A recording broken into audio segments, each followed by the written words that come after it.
ကဲရှေ့အပိုင်းမှာအဖိုးအိုတယောက်တက်ပင်ပေါ်ကထူးဆန်းတဲ့အရေးကိုမြင်ပြီးကြောင်တောင်ကြီးဖြစ်ကြိုင်ခဲ့တယ်နော်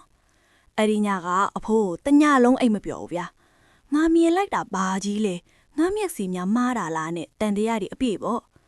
မနက်မိုးလင်းတော့အဖိုးကထုံးစံအတိုင်းပဲပင်လေတဲ့ငါဖန်းထွန်ထိုးပြင်းရတာပေါ့ဒါပေမဲ့သူ့စိတ်ထဲမှာတော့ဟိုတစ်ပင်ကြီးစီမှာပဲအာယုံရောက်နေတယ်အဖိုးကိုတဲအပြင်ကိုထွက်လိုက်တဲ့အချိန်မှာပဲအန်အောစရာတစ်ခုကိုတွေ့လိုက်ရတယ်သူတဲရှိကကြောက်ပြင်းပေါ်မှာလက်ဆက်နေတဲ့တောပန်းလေးတွေရယ်ပြီးတော့မြင်ဘူးနေကြမဟုတ်တဲ့ထူးဆန်းတဲ့တစ်သီးလေးအချို့ရောက်နေတာဗျာပိုပြီးထူးဆန်းတာကအဲ့ဒီပန်းလေးတွေကတစ်ကိုမွေးတာပဲပင်လေခန်းဆန်မှာဒီလိုပန်းမျိုးတွေကမပေါက်ဘူးလေအဖိုးကပတ်ဝန်းကျင်ကိုဝေ့ကြည့်လိုက်တော့ဘသူကမှမတွေ့ရဘူးတစ်ပင်ဒီကတော့ဘာမှမသိတယ်လို့ပဲငြိမ်သက်လို့ပေါ့ဒါဘသူလာထားတာပါလဲအဖိုးကစဉ်းစားမရပေမဲ့အဲ့ဒီတစ်သီးလေးကိုမြည်ကြည့်လိုက်တယ်ဟော့ဗျာအရသာကလည်းချိုးမြင့်လိုက်တာမှလဲချောင်းနဲ့လည်းကြီးအေးသွားတာပဲတနေ့လုံးငါးဖမ်းရတာလေအရင်နေ့ကထက်ပိုပြီးလန်းဆန်းနေတယ်လို့ပဲပေါ့အဲ့ဒီနေ့ညနေဆောင်တော့အဖိုးကအရင်နေ့တွေထက်စောစောပြန်လာတယ်တစ်ပင်ဒီကိုလည်းမတိမတာခဏခဏအကဲခတ်နေတာပေါ့ညမောင်လာတော့လာရောင်ကထွက်လာပြန်ပြီအဖိုးကအိမ်ထဲမှာမနေပဲတစ်ပင်ဒီအောက်ကခုံတန်းလေးမှာထိုင်နေလိုက်တယ်ရုတ်တရက်တိရွက်တီကြားကနေတာယာလုံးနဲ့တချင်းတန်လေးတစ်ခုထွက်ပေါ်လာတယ်လူအတန်နဲ့တူပေမဲ့လူအတန်ထက်ပိုပြီးကြည်လင်နေတယ်အဖိုးကညံရင်ပြီးနားထောင်နေတော့မှပဲတစ်ပင်ပေါ်ကနေအလေးနန်းလေးတစ်ခုဖြည်းဖြည်းချင်းဆင်းလာတာကိုမြင်လိုက်ရတယ်အဲ့ဒါမင်းညကမြင်လိုက်တဲ့အမျိုးသမီးလေးပဲဗျာဒါပေမဲ့ဒီတစ်ခါတော့အနီးကမြင်လိုက်ရပြီသူမရဲ့အသားရည်ကလာရောင်အောင်မှဝင်းပါနေပြီးဝစ်စုံလေးကလည်းတိရွက်တွေနဲ့ရက်လှုပ်ထားသလိုစိမ့်ဆူနေရပဲသူမကတစ်ကိုင်းပေါ်မှာထိုင်ရင်အဖိုးကိုကြည့်ပြီးပြုံးပြတယ်အဖိုးတစ်တီးဒီစားလို့ကောင်းရဲ့လားသူ့အတန်လေးကခေါင်းလောင်တန်လေးတိုင်းပဲအဖိုးကကြောက်ရမယ့်အစားစိတ်ထဲမှာအယမ်းကိုအေးချမ်းသွားတယ်သမီးကဘာတူလဲ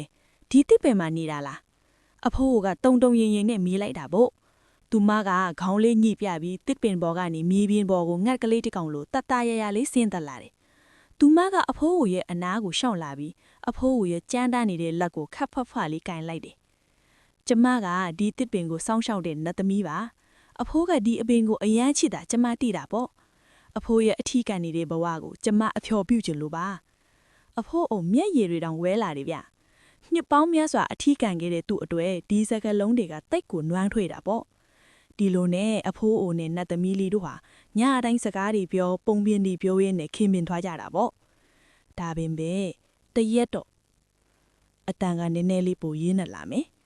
ရွာတဲကလူတချို့ကအဖိုးကိုစီကိုရောက်လာကြတယ်သူတို့လက်ထဲမှာပူစိန်တွေလောတွေပါလာတာပေါ့ရွာတကြီးကအဖိုးကိုအမင်ပေးတယ်လို့ပြောလိုက်တယ်ဟေးအဖိုးကြီးခမရတဲရှိကဒီတစ်ပင်ကြီးကိုခွတ်ရမယ်ဒီနေရာမှာငါတို့တင်းပေါ်ချင်းအသေးဆောက်ဖို့အတွက်ရေရာရှင်းရမယ်အဖိုးကိုမျက်နှာပြတ်သွားတယ်နတ်သမီးလေးနေထိုင်တဲ့အိမ်ကိုဖျက်ဆီးတော့မယ်ဆိုတာသိလိုက်တော့အဖိုးကိုဘာလုပ်ရမလဲအဆုံးသတ် dramatic scene အဖိုးကတစ်ပင်ကြီးကိုဖတ်ထားပြီးမခွတ်ပါနဲ့တဲ့မခွတ်ပါနဲ့ဆိုပြီးငိုရွေတောင်းမှနေတော့မှပဲရွာသားတယောက်ကပူစိတ်နဲ့တစ်ပင်ကိုခတ်ပြီးခွတ်လိုက်တယ်ဒုံဆိုတဲ့အတန်နဲ့အတူတစ်ပင်ကြီးစီကနေလူနာခြင်းလို့អော်လိုက်တဲ့စူးရှာရှာអော်တန်ကြီးတစ်ခုထွက်ပေါ်လာပြီးပင်လေပင်ကြီးကရုတ်တရက်မဲမောင်သွားကလှောင်းလုံးကြီးတွေတက်လာတော့လာပဲနတ်သမီးလေးကဘာဖြစ်သွားပြီလဲအဖိုးကတစ်ပင်ကြီးကိုကယ်နိုင်ပါမလား